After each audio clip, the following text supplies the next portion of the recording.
नमस्कार, छायाज रेसिपीजमध्ये आज आपण रवा आणि मुगाच्या डाळीपासून खूप चवदार असा नाश्ता बनवतो आहे। तर इथे मी अर्धा कप रवा घेतला आहे। यामध्ये अर्धा कप आपल्याला दही घालायचं आहे। हे आता मिक्स करून घेऊया।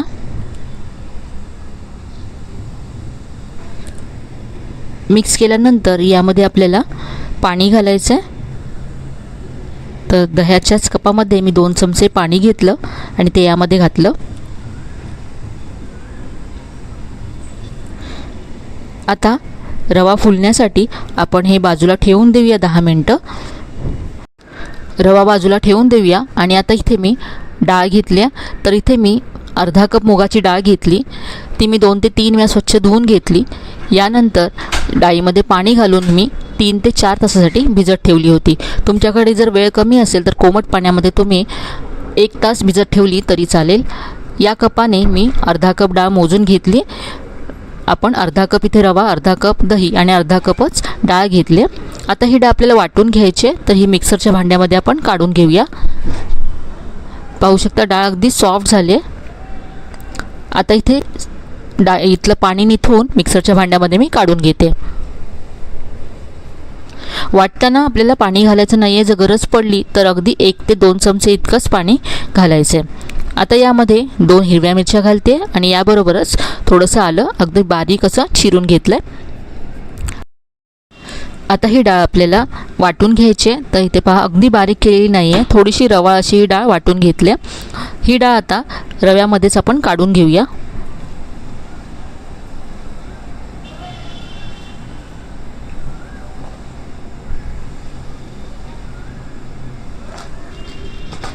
मिक्सरच्या भांड्यामध्ये 2 चमचे पाणी घालून ते सुद्धा यामध्ये काढून घेतलं आहे। आता हे सगळं मिक्स करून घेऊया।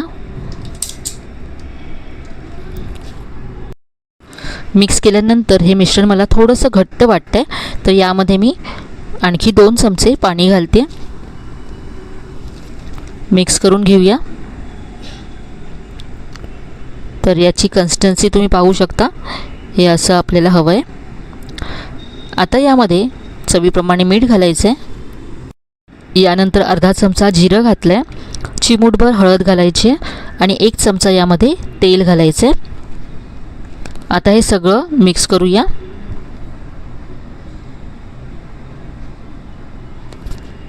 सगळं छान असं एकजीव करून घेतलं। आता या सगळ्या पिठाचा मी एकत्र नाश्ता बनवणार नाही आहे, म्हणून मी हे 2 भागामध्ये डिवाइड करून घेते। तर अर्ध पीठ मी ह्या बाउलमध्ये काढून घेतलं।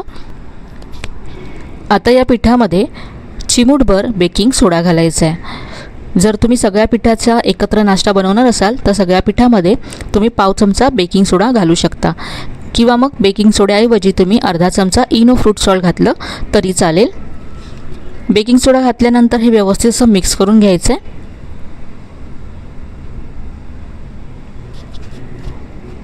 आता इथे मी एक प्लेट घेतली, या प्लेटला तेलाने ग्रीस करून घ्यायचं आहे।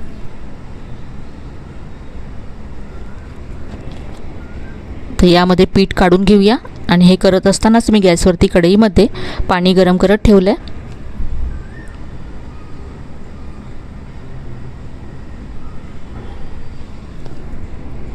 तर या कढईमध्ये पहा, पाण्यामध्ये मी एक स्टँड उलटा करून ठेवला आहे। त्यावरती ही पिठाची प्लेट ठेवायची आणि आता झाकण ठेवायचं आहे आणि 8 ते 10 मिनटं आपल्याला हे वाफवून घ्यायचं आहे। गॅसची फ्लेम मीडियम ठेवायची आहे। तर इथे पहा 10 मिनटं झालेत आणि हे तयार झालं आहे का पाहूया। तशी सुरी पहा सेंटरला घातली, मी सुरी क्लीन आली आहे, म्हणजे हे आतपर्यंत शिजलं गेलं आहे। गॅस बंद करायचा आहे आणि थंड करून घ्यायचं आहे। तर हे पूर्ण थंड झालं आहे, काढून घेऊया।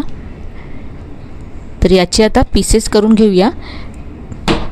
तर अगदी छोटे छोटे असे मी पीसेस करून घेते, कारण याला मी फोडणी देणार आहे। तुम्ही जर ढोकळ्याप्रमाणे हे सर्व करणार असाल तर मोठे मोठे पीस केले तरी चालेल।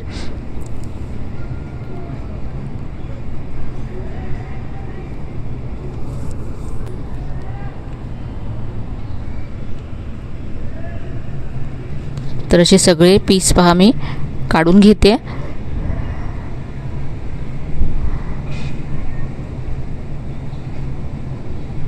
अगदी जाळीदार असा हा नाश्ता तयार झाला आहे। इथे सगळे पीस काढून घेतलेत। आता आपण याला फोडणी देऊया। तर इथे मी कढई गरम करत ठेवले. यामध्ये 2 चमचे तेल घातले. तेल गरम झालं की यामध्ये अर्धा चमचा मोहरी घालायची आहे. यानंतर अर्धा चमचा जिरं घातलं आहे. भरपूर कढीपत्ता घालायचा आहे. चिमूटभर हिंग घालायचं आहे. यानंतर इथे मी एक मोठा चमचा शेंगदाणे घेतलेत. शेंगदाणे भाजून घ्यायचे. शेंगदाणे भाजल्यानंतर यामध्ये भाज्या घालायच्या आहेत. तर इथे मी शिमला मिरची, टोमॅटो आणि कांदा असं उभा चिरून घेतलं आहे. सगळं घालायचं यामध्ये. परतून घेऊया. भाज्या सॉफ्ट होईपर्यंत परतून घ्यायचं आहे.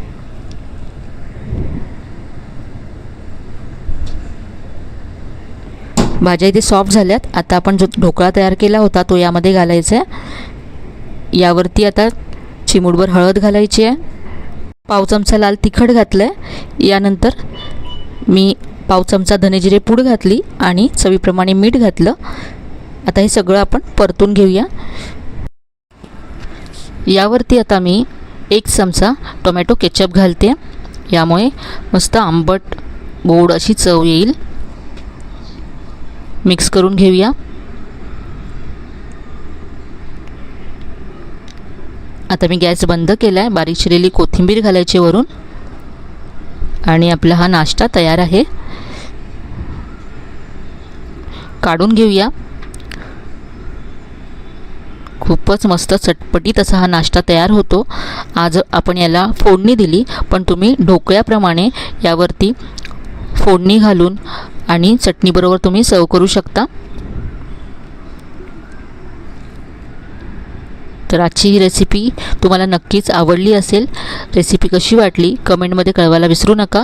रेसिपी आवडली असेल तर व्हिडिओला लाईक करा, शेअर करा. चॅनलला अजून सबस्क्राईब केलं नसेल तर नक्की सबस्क्राईब करा. चला तर मग पुन्हा भेटूया अशा छान छान आणि नवीन नवीन रेसिपीसह. तोपर्यंत धन्यवाद.